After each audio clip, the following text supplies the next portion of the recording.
Hello everyone, I am Monica. Today I will teach you chapter 23rd, Diversity and Discrimination. Then let we start the next paragraph, which is inequality and discrimination. Certain cultural and economic factors create inequality among the people, and on the basis of such inequality people are discriminated. Means क्या है कि कुछ cultural activities होती हैं या फिर economic factors भी हो सकते हैं जो कि इनइक्वालिटी क्रिएट करते हैं, ओके, लोगों के बीच में। और इसका बेस क्या होता है? Inequality people are discriminated, means वो डिस्क्रिमिनेट हो जाते हैं, अलग हो जाते हैं। Different kinds of prejudice and discrimination have been prevalent in the Indian society as well. Some of the most glaring example of discrimination are the caste system and the practice of untouchability. Meaning इसका क्या है कि जो discrimination है या फिर inequality है, inequality कैसे प्रोड्यूस होती है? जैसे कि हमारे यहाँ क्या है, कास्ट सिस्टम है, ओके। तो इससे क्या होता है, लोगों के बीच में डिस्क्रिमिनेशन हो जाता है। एंड देन अनटचेबिलिटी मीन्स कि कई लोगों को हम छू नहीं सकते। इससे भी क्या हो सकता है, ये भी क्या है कि हम इक्वल नहीं मान रहे किसी को, okay. The early Aryan society was divided into 4 caste. जो पहले की जो आर्यन सोसाइटी थी वो कितने में डिवाइड थी? 4 कास्ट में। Brahmins, priest, Kshatriya, ruler and warriors, Vaishya, traders who consider to be upper caste, and Shudra who consider to be lower caste, okay. किस में डिवाइड थी? ब्राह्मण्स होते थे, क्षत्रिय होते थे और वैश्य होते थे जिनको अपर कास्ट में कहा जाता था, and Shudra who consider to be lower caste, और शूद्र को क्या कहा जाता था? Lower caste. In the beginning this division was based on the occupation of person, but later on जब स्टार्ट हुआ ये, तो ये क्या था कि ये किसके बेसिस पे था? Occupation of a person, means क्या काम करता है कोई व्यक्ति, ओके। बट लेटर ऑन, लेकिन बाद में, it became permanent on hereditary basis. लेकिन बाद में ये कैसे होने लगा? जन्म के बेसिस पे होने लगा। इट बिकेम एन इवल, ये दुश्मन की तरह हो गया। It overlook the persons potential and enterprise and denied opportunities to complete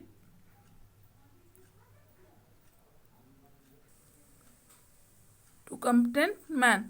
People engaged in manual work such as sweepers and cobblers were in fact considered to be untouchable and impure and faced extreme discrimination. इसके कारण क्या हुआ? इसके कारण जो व्यक्ति है उनको अपॉर्चुनिटीज कम मिलने लगी,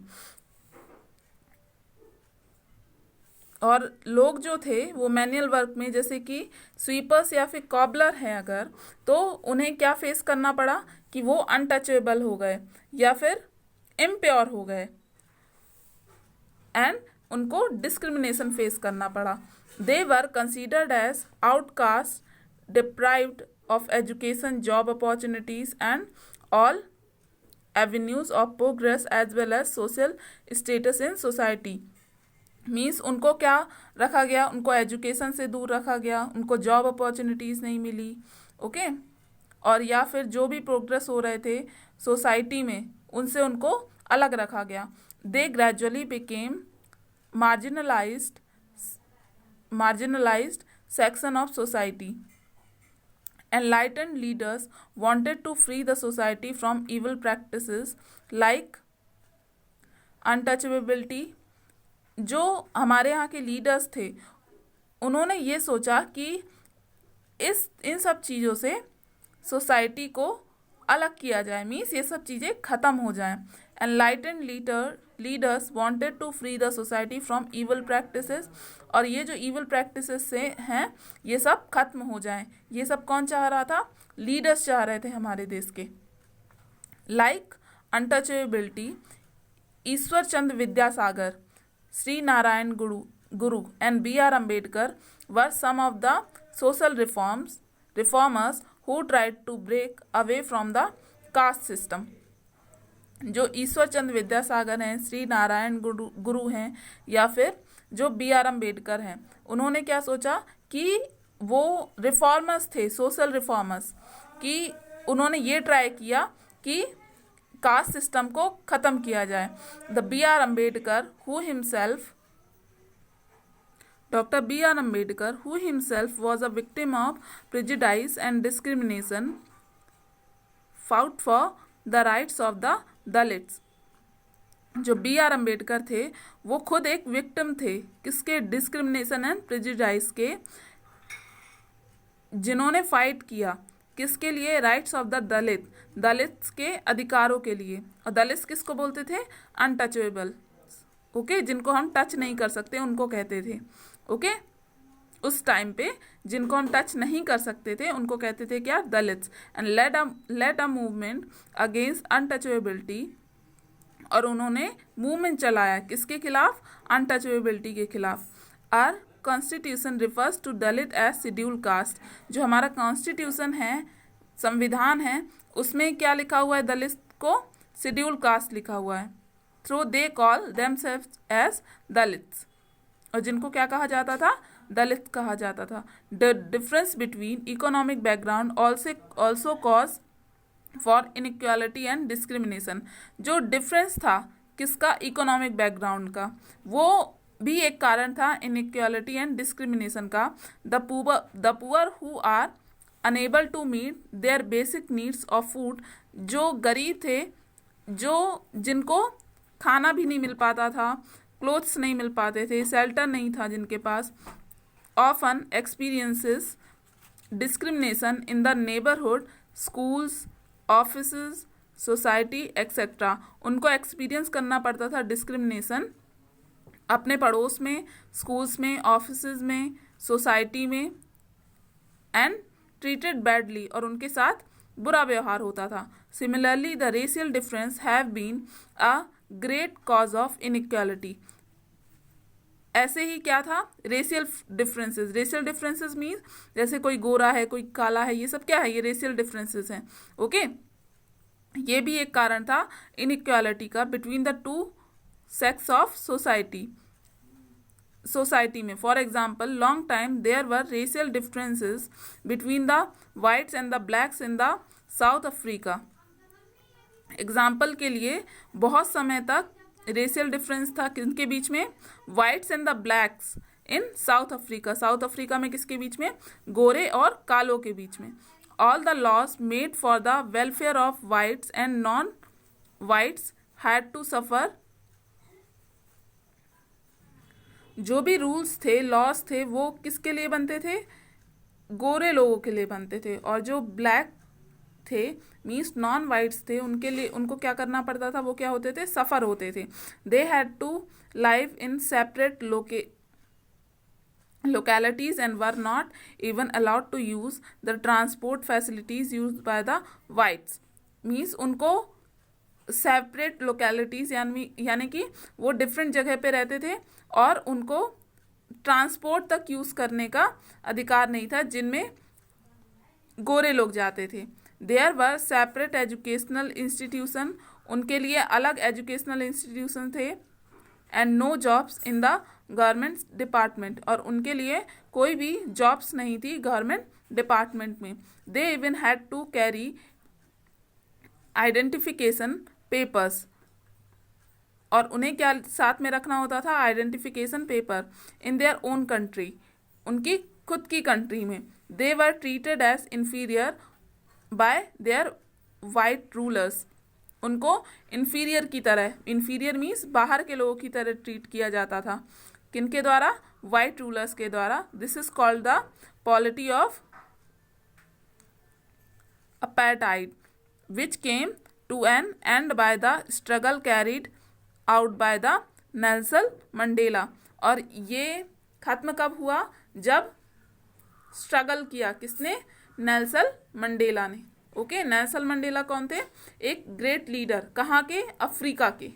okay, the constitution and respect for diversity.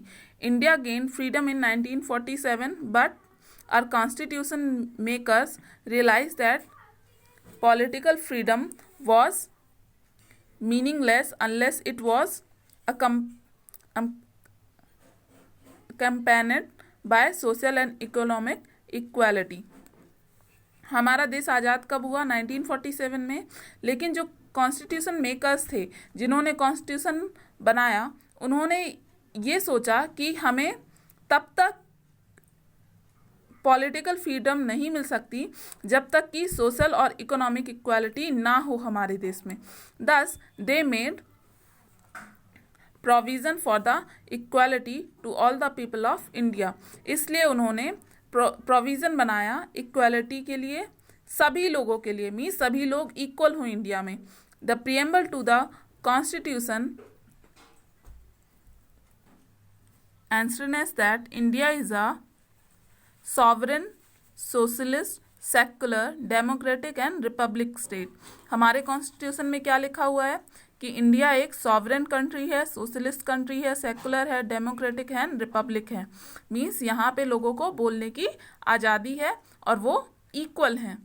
The constitution gives equal rights to man and women and does not allowed any discrimination on the basis of religion, race, caste, sex and place of birth. जो हमारा constitution है उसमें equal rights हैं, equal अधिकार हैं man और women के लिए, और ये किसी भी तरह से डिस्क्रिमिनेशन अलाउ नहीं करता है on the basis of religion, धर्म, race, caste, sex and place of birth में। Okay, the makers of our constitution also realise that the economically and socially weaker section of the country needed more empowerment। जो हमारे जो makers है constitution के, उन्होंने ये सोचा कि इकोनॉमिकली और सोशल जो वीकर सेक्शन है कंट्री के, उनको एम्पावरमेंट देनी होगी। For betterment of these weaker section of society the government has given reservation in government jobs and educational institutions. इसलिए जो ये वीकर सेक्शंस थे उनके बेटरमेंट के लिए सोसाइटी में और गवर्नमेंट ने क्या दिया? उनको रिजर्वेशन दिया in government jobs and educational institutions में। On the other hand untouchability is considered as a crime. और जो अनटचेबिलिटी है उसको कंसीडर किया गया किस रूप में? क्राइम के रूप में। It has been legally abolished। Moreover, our constitution makes the government responsible for implementing the concerned laws and ensuring equality for poor and other such marginal communities। Means कि जो ये कॉन्स्टिट्यूशन मेकर्स थे उन्होंने ये कहा कि गवर्नमेंट रिस्पॉन्सिबल होगी इन loss को इम्प्लीमेंट करने के लिए, और ये गवर्नमेंट के हाथ में होगा कि वो इक्वालिटी दे, किसको? पुअर्स को और इन कम्युनिटीज को। To bring about equality the constitution declared India to be secular country. Okay, तो मीन्स कि जो इक्वालिटी के लिए जो कॉन्स्टिट्यूशन में क्या कहा गया है कि India is a secular country where all faiths and religion are accepted and encouraged. जहाँ पे हम सारे धर्मों को और सारे फेथ्स को क्या करते हैं? एक्सेप्ट करते हैं और इनकरेज करते हैं। Every Indian has the freedom to practise and follow his her respective religion without fear of discrimination.